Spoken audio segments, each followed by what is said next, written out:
Yan lang naman ho talaga yan, mga bossing, no? Ever since pa lang, 2025 pa lang, 2022 pa lang, alam na ho natin, mga kababayan, natatakbo to sa pagka-presidente. Pero bakit yung announcement ay ngayon? Kasi sinakto po doon sa araw na matatapos na, o sinakto po doon sa buwan na matatapos na yung 1 year ban nung unang impeachment, at alam nila dadagsa na po, mga boss chief sir, yung mga impeachment complaint. Kagaya ho nito, mga bossing. Ay sandali, bago natin ituloy, no? Ano sabi ng palasyo daw ho dyan, mga kababayan? Attorney Der, ano ang sabi ng palasyo sa pagtakbo ng vice-presidente sa pagka-presidente sa 2028? Have you spoken to the Good luck. Good luck daw. Good luck. Yun na yun. Good luck. Pipikon na naman yung mga DDS dito. Yun mo, ang daming patawad. Tapos good luck lang ang sasabihin. Have you spoken to the President about this development at ano pong sabi niya? Nadinig niya po. At ang sabi niya po ay good luck. Good luck nga, di ba? Yun lamang po. At nadinig niya po ang mga sinabi na pinagsisisihan at humihingi ng patawaran itong sa Vice Presidente. Okay na ha, mga DDS. Good luck daw sa pambato niya sa 2028 kay BP Sara Duterte. Ngayon mga kababayan, kung bakit itinaon at kung bakit ang aga-aga, 2028, hindi naman sa maaga. Kaya lang, timing ho yan, mga bossing Timing ho yan doon sa mga impeachment complaint. Dahil nga ito na, ngayon na magpapasukan mga kababayan, mga boss chief sir. Ito, pang-apat na impeachment complaint mga boss. Kasi alam nila mahihirapan sila, mga bossing. Kung maalala nyo, yung Senado, ang laki ng partisipasyon kung bakit hindi natuloy yung impeachment ni Sara Duterte ng Vice-Presidente, mga kababayan. Ipinasa sa kanila, buwan ng Pebrero, at pagkatapos, sabi ni Chis Escudero, break time kami, pahinga muna, after ilang buwan na lang, saka natin balikan. Pagkatapos, nung pahinga na yon na ilang buwan, humingi naman ng 1 linggo. Hindi pa daw nila nare-revisa, hindi nila alam kung ano gagawin. Pagkatapos, niremand.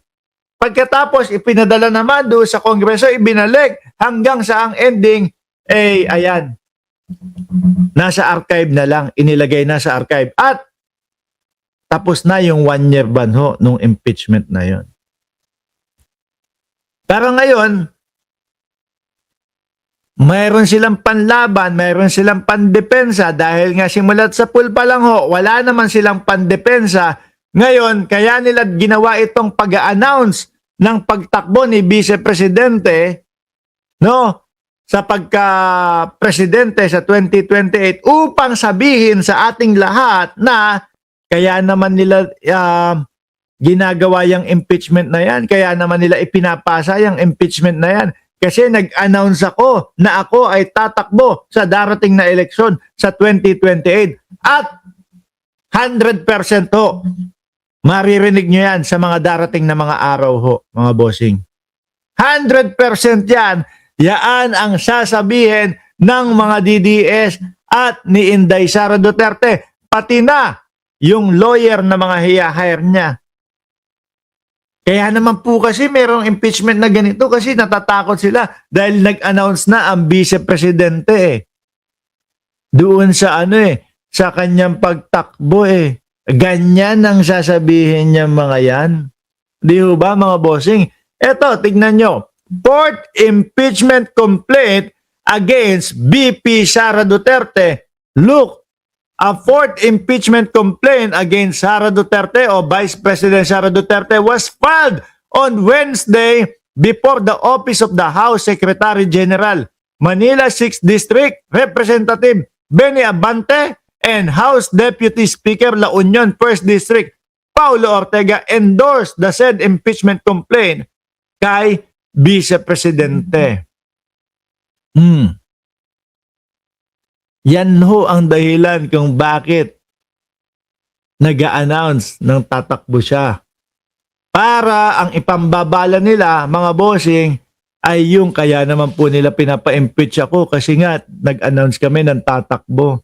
Pero kung tatanungin mo at titignan mo yung mga lahat ng nangyari ho, mga kababayan, ng mga una, wala naman silang mga naipakitang mga depensa nila para ipagtanggol ang vice presidente. 16 na lawyer nga yung inarkila niyan, yung hinire niyan Wala naman pong idepensang naipakita Natatakot ang mga ito na umakyat sa Senado yung mga impeachment, lalong-lalo na hindi nila mapatanggal si Tito Soto bilang Senate President. Kung ano po yung mga ginawa ni Chis Escudero ay ang nakikita ko po malayong gagawin ni Senate President Tito Soto, yung mga gano'n na pa-dribble-dribble ho, mga kababayan.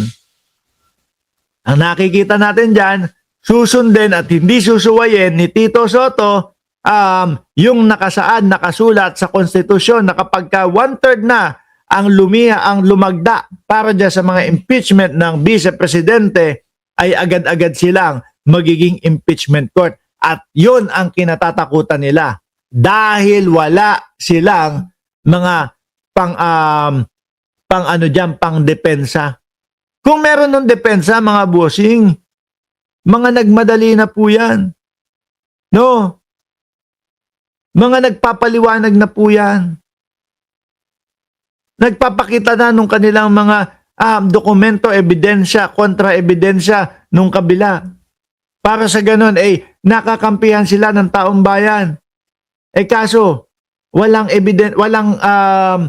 silang pambala para dyan sa impeachment na yan. Wala silang depensa. Kaya, mag-announce ka na lang. Tapos sabihin natin, mag-announce ka, natatakbo kang pagka-presidente. Tapos sabihin natin, tingnan nyo po sila, Kaya po sila nagpa-file ng impeachment sa akin. Kasi po, natakot na sila. Dahil nag-announce ako, natatakbo ako. Sa totoo lang, walang nagulat. Nagulat lang kami kasi nakaitim.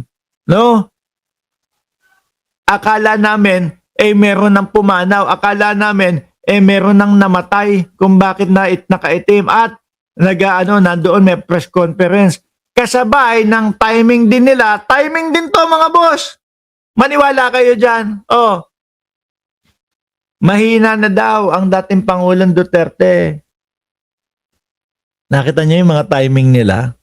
Saktuhan mo yung mga yan. Yung mga pagpapaawa ng dating Pangulong Duterte, mahina na ako.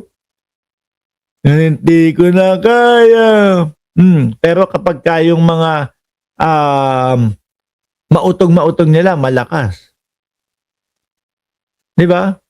Sabi ni Orn Balasubas, vlogger, tawag dito, okay lang naman. Wala naman problema sa amin dyan. Basta ang importante ang mga sinasabi namin ay base doon sa mga katotohanan. No, hindi kagaya nung vlogger nyo, naknamputang na.